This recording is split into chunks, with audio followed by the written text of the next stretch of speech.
It's Friday, September 6, 2019, and this is Globespan 24x7 News. My name is Samuel Suknanan, coming to you live from Georgetown, Guyana. Here are the major headlines for today. March date proposed for elections. Opposition prefers November. GCOM chair will at some point have to make tough decisions, says Jagdeo. Attorney General asks court to strike out case seeking cabinet's resignation. NISL issues warning to public to beware of property scammers. And second phase of water rate increases begins October 1. Guyanese will see another increase in the rates for water effective October 1, 2019. This increase is part of the second phase of tariff increases approved by the Public Utilities Commission (PUC) last year. Effective October 1, 2018, residential consumers with meters began paying a fixed charge of $250 monthly, with consumers in the 60 to 90 category paying $86 per cubic meter. All other consumers began paying a monthly consumption charge of $112 per cubic meter. However, from October 1, 2019, the monthly fixed charges will go up to $500 with a monthly consumption charge of $1,450. For pensioners, whether they have meters or not, there will be no monthly fixed charges. Unmetered residential customers will pay a monthly fixed charge of $250 with a monthly consumption charge of $1,100, equivalent to $150 per cubic meter. The PUC had said the implementation of the increases in a graduated format was an attempt to alleviate the financial burden on consumers when compared to the last implemented charges as awarded under an order of 2005. After a 4-hour-long meeting of commissioners at the Guyana Elections Commission (GCOM), no decision has been made, but a proposal has been set to have general elections in March 2020. This is not sitting well with the opposition-appointed commissioners who have maintained their position that elections could be held in November of this year instead. Now at least 4 proposals from the Secretariat which suggest that elections will be held in March of next year. 2 days after 1 year away from the Constitution. We are 1 year and 2 days. opposed to that situation. We are insisting that we accord with the constitutional imperatives.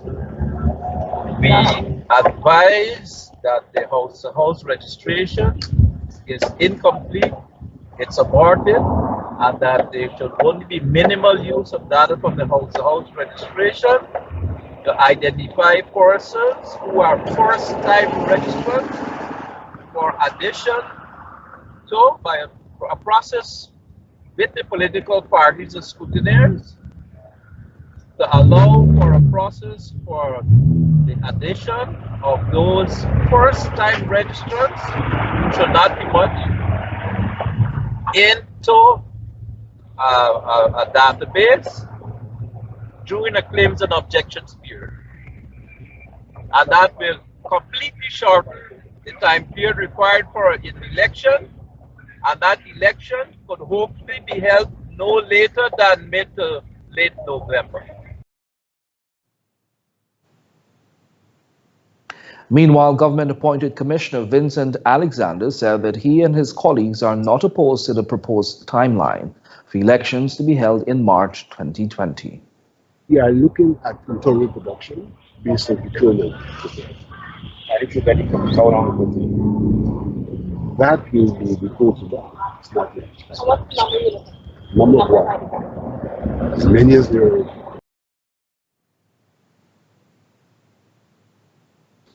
The government has said that it fully supports the decision taken by GCOM with regards to the merger of data from the recent house-to-house exercise and the current voters list. Director General of the Ministry of the Presidency, Joseph Harmon, however, feels that his opponents are trying to confuse citizens into believing that the two data will be put together. According to him, his understanding is that the list produced from the house-to-house registration and the current voters list will be cross-matched, and arising out of that process, a new list will be compiled. And I think that the leader of the opposition and the opposition commissioners understand that as well. but they are making a big issue out of merging because it's really grabbing onto a title rather than understanding what are the impact of what it is that they're doing. The commissioners, they are the ones who have access to the technical data provided by the National Registration Center. And so it is that, and my understanding is that in the sense of the word merge, putting two things together and then you're extracting one from it, that is not the case. Speaking at a post-cabinet press briefing today, Harman added that while there have been several debates about the process, nothing new and sound has been suggested that could possibly replace that process. It is the competence of the Elections Commission to determine their ability to be able to deal with this matter in a timely way. What I can say to you is that I have heard no credible, practical, and efficient alternative to what the Elections Commission is suggesting. We've heard statements made by the opposition that they can do this and they can do that. Let them take that information to the Elections Commission and let the Commission interrogate it to see what it is you will find. The Director General claims that information coming from the GCOM meetings indicates that the suggestions being made by the opposition-appointed commissioners will take longer than the current process that is being carried out by the election body. I'm saying that the competence lies in the Elections Commission, and therefore it is our view that the Elections Commission should be given the time to do the work which they are paid to do. We have already said as a government and the parties in the coalition that we respect the decision of the Elections Commission, and we believe that the chairman of the commission and her commissioners must be given every opportunity to do their work. And still in the world of politics, the task of the chairwoman of the Guyana Elections Commission, GCOM, retired Justice Claudette Singh, is the most difficult one at this time, especially in the context of the current political situation in Guyana. This was underscored by opposition leader and General Secretary of the People's Progressive Party, Civic, Barrett Jagdeo, during his weekly press conference held today. Jagdeo posited that the Commission have to come to what he described as the legacy of illegalities and the sloth of the past, even now being trapped by that activity and misinformation. He was referring to a recent GCOM press release which stated that the Chief Justice ordered the use of the data to be merged. Jagdeo argues that the Chief Justice did not make that point anywhere in her ruling. But more importantly, Jagdeo feels that the GCOM chair will have to make tough decisions at some point.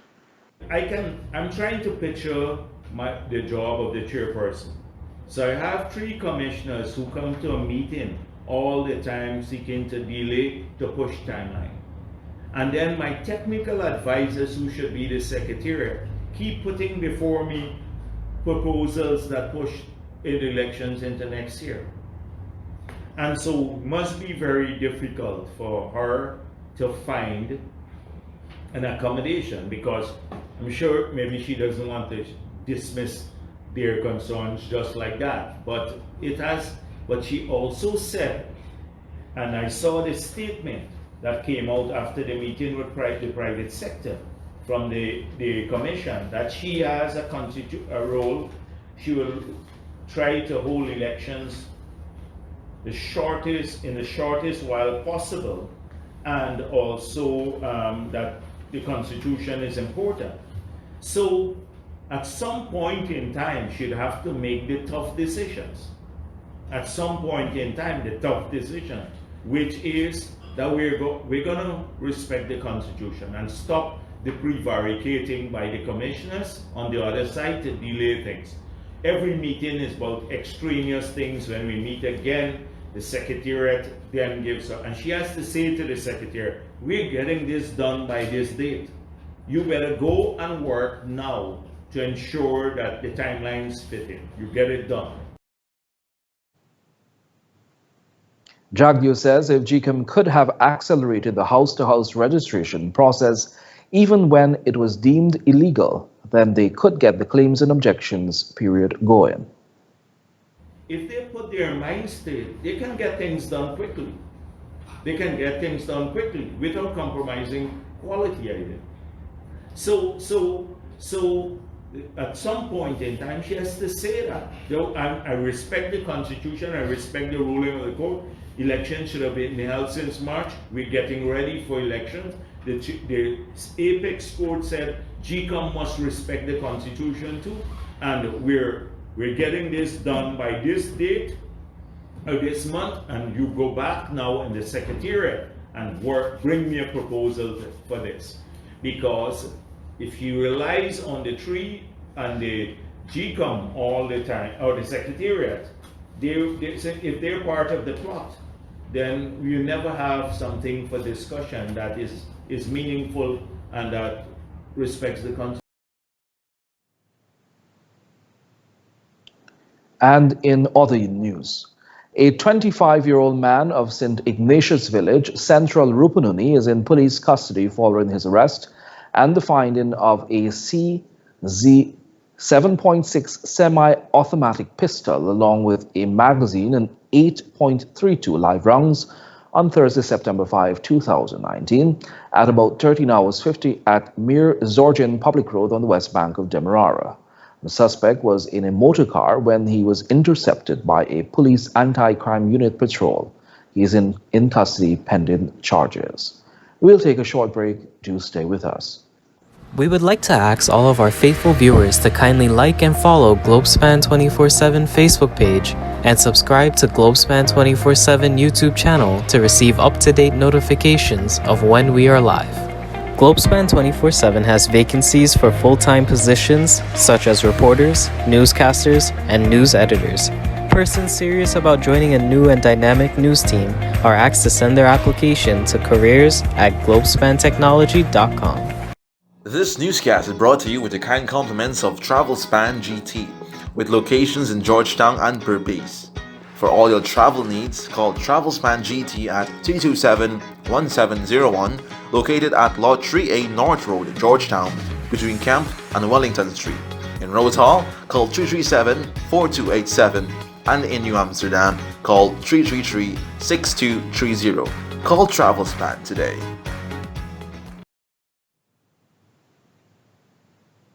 Welcome back. You're watching Globespan 24/7 News.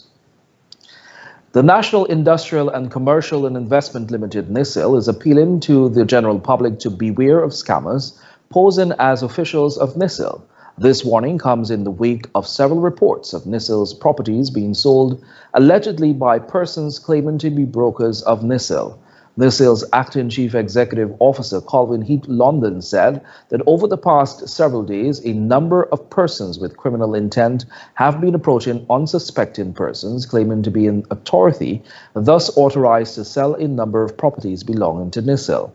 It was revealed that those responsible have been parading as owners and or brokers of several prime properties belonging to the government of Guyana, with the view of deceiving unsuspecting buyers into believing that they are in possession to sell these properties.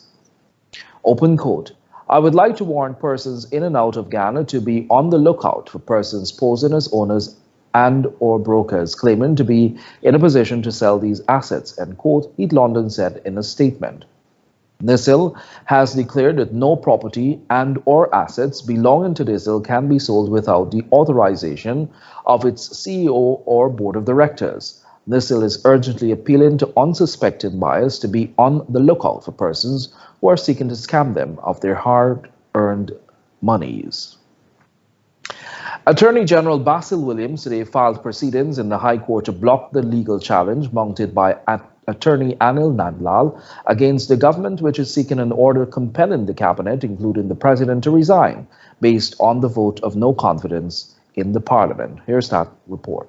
The application made by the Attorney General Basil Williams comes just days before the set day in which the matter is expected to be heard. The matter is scheduled for hearing at the High Court on Monday, September 9. The Attorney General stated in his application that Nandlal was an attorney on behalf of the leader of the opposition in the CCJ case regarding the no confidence motion and actively participated in the proposals for the consequential orders to the CCJ.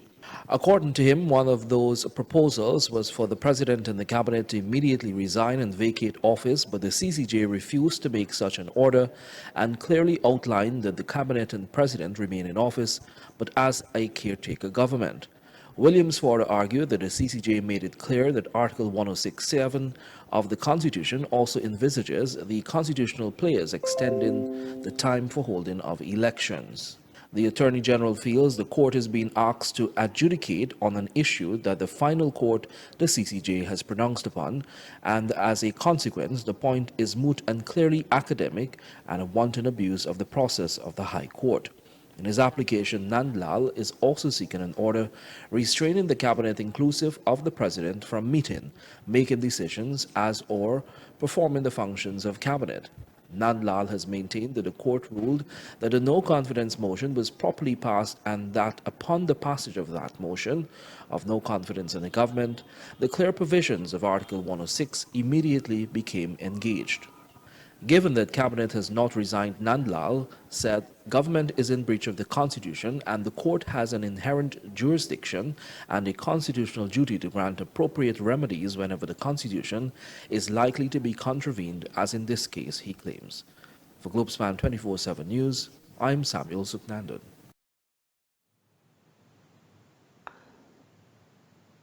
In light of recent reports that government is only prepared to meet with the Berbice Bridge Company, BBC, to discuss matters relating to maintenance and repairs, this has been confirmed to be true.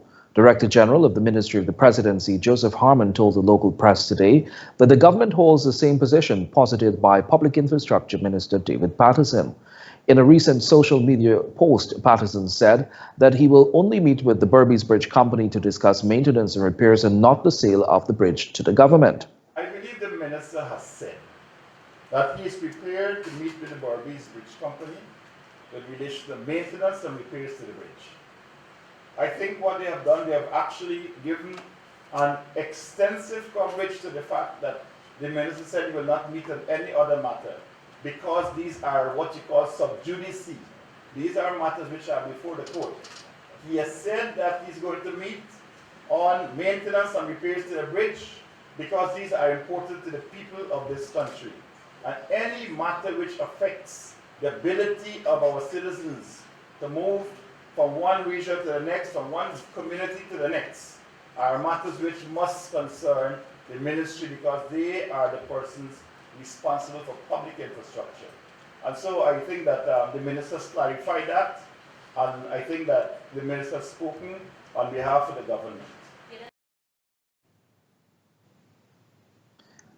Minister Patterson said government has made $120 million available for the repairs of at least 6 of the pontoons that support the bridge, but the Berbice Bridge Company refused to allow them to proceed with these repairs. He noted that the pontoons supporting this bridge have been in the river since at least 2008, 11 years without maintenance, when the recommended maintenance period is every 3 years. According to him, there are 39 pontoons supporting this bridge. A simple calculation would reveal that if repairs are effected at least 6 per year, it would take almost 7 years to repair all of the pontoons. The minister also highlighted in his Facebook post that recent events at the Demerara Harbour Bridge demonstrated the effects that can result if a main artery such as a bridge linking two regions becomes inaccessible. The Demerara Harbour Bridge became inoperable for over 24 hours due to an accident in which a tug and a barge collided with the bridge on Monday. The Georgetown Mayor and City Council, MNCC, has received a new $45 million garbage truck, which will boost the municipality's continued effort in relieving the capital city of solid waste. The wide 20-feet machine bearing number plate GXX 9765 forms part of an ongoing support program by the central government to all municipalities throughout Ghana. The Department of Public Information has reported. Receiving the keys to the garbage truck was City Mayor Pandit Ubraj Narain.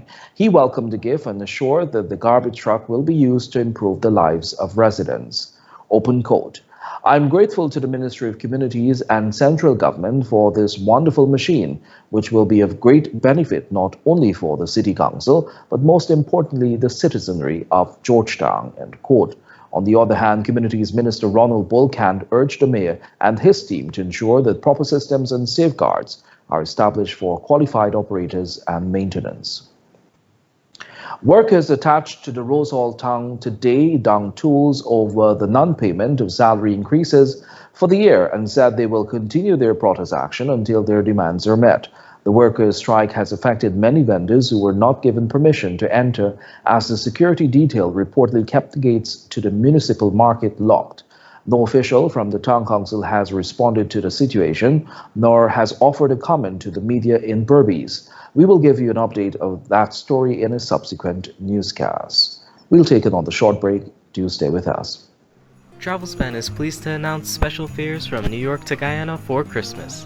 Seats are available to travel, and depending on which dates you choose, fares range from $8.49 to $11.69. These are limited block seats on American Airlines non-stop flight from JFK to Guyana. Call 718-845-0437. That's 718-845-0437. Or book online at travelspan.com. TravelSpan does have a payment plan, so travel plans, call TravelSpan. Amro's Travel Service is pleased to support Globespan 24x7 broadcasts. We provide travel solutions via our 4 locations in Trinidad. Chaguanas at 665-3383, Val Park 645-1604, Port of Spain 625-0800, and San Fernando at 652-4789. Remember, when you travel, Amro's is the way to go. Welcome back. We'll now take a look at our regional and international news. Masked gunmen have shot dead a 71-year-old British holiday maker in a robbery in the Turks and Caicos Islands, police have said. The victim had been visiting a friend in the British territory about 150 miles north of Haiti when 2 assailants burst into the home shortly after 2300 hours on Tuesday. They demanded money, but it was not immediately clear how the situation escalated before the gunmen made off with cash, a ring, and a watch, said police spokesman Takara Bain. The friend was treated for non-life-threatening injuries at a private residence in Kupajac on the tiny island's south coast. It is the second murder in 3 days in the archipelago, home to just about 35,000 people, taking the 2019 homicide toll to 10, Police Commissioner Trevor Bothing said in a statement. Robert Mugabe, who ruled Zimbabwe for nearly 4 decades since independence from Britain, has died at the age of 95. The former strongman, who was ousted in a military coup almost 2 years ago, reportedly passed away in hospital in Singapore, where he had been receiving medical treatment since April. The death was announced by his successor. He said, "It is with the utmost sadness that I announce the passing of Zimbabwe's founding father and former President Comrade Robert Mugabe." And quote, he wrote on Twitter on Friday using the abbreviation for Comrade. Mugabe was an African revolutionary hero who liberated his country from white rule, but then turned the new independent nation of Zimbabwe into his personal fiefdom and a virtual one-party state. Along its punishing path over the past 13 days, Dorian bashed the U.S. Virgin Islands, bombarded the northern Bahamas, grazed Florida, and scraped the coast of Georgia and the Carolinas. It's now set to bruise the coast of mid-Atlantic and extreme southeast New England in its penultimate act before jetting off to the Canadian Maritimes. Earlier today, the eastern North Carolina, southeast Virginia, and southern Delmarva Peninsula will take a blast from Dorian's heavy rain, strong winds, and storm surge in the evening. Several locations along the North Carolina Outer Banks reported wind gusts of up to 95 miles per hour as the eye wall, the hurricane's zone of the most severe weather surrounding its center, passed over early Friday morning. And now for a look at sport.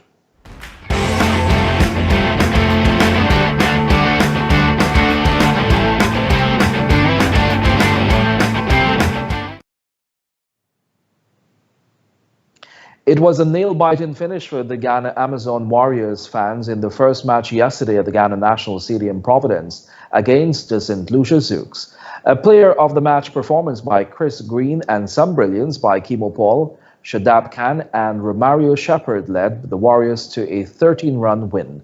St. Lucia Zouks skipper Darren Sammy won the toss and elected to field. The party began with Warrior opener Brandon King throwing his bat to the very first delivery as the ball raced away to the fence. His partner Chandrapal Hemraj replayed the same shot when Kensrick Williams offered wit. The Warriors took 49 runs in their last 3 overs. Rakeem Hornwall in particular and Andre Fletcher were on a mission. Paul got a taste of his own medicine when the Zouks duo took 15 off the opening overs. Zouks fast bowlers leaked 116 runs, but they only had 6 overs of spin, which cost 37 runs. The Amazon Warriors will meet St. Kitts and Nevis Patriots in their second game of the season at Providence on Saturday, September 7 from 2000 hours. Serena Williams has another shot at winning a record equaling 24th Grand Slam singles title after demolishing Elina Svitolina to reach the U.S. Open final. The American 37 overpowered the Ukrainian 5th seed to win 6-3 and 6-1. Williams, seeded 8, is aiming for her first Grand Slam win since giving birth in September of 2017. The 6-time champion will face Canadian 19-year-old Bianca Andreescu in Saturday's final in New York. In a gripping encounter, Andreescu defeated 22-year-old Swiss Belinda Benzi 7-6, 7-3, 7-5, winning the last 5 games of the match. Andreescu, who is playing in the U.S. Open main draw for the first time and competing in only her 4th Grand Slam, was born 9 months after Williams won her first title at Flushing Meadows in 1999. And that has brought us to the end of today's news. Before we go, here's a recap of our major headlines.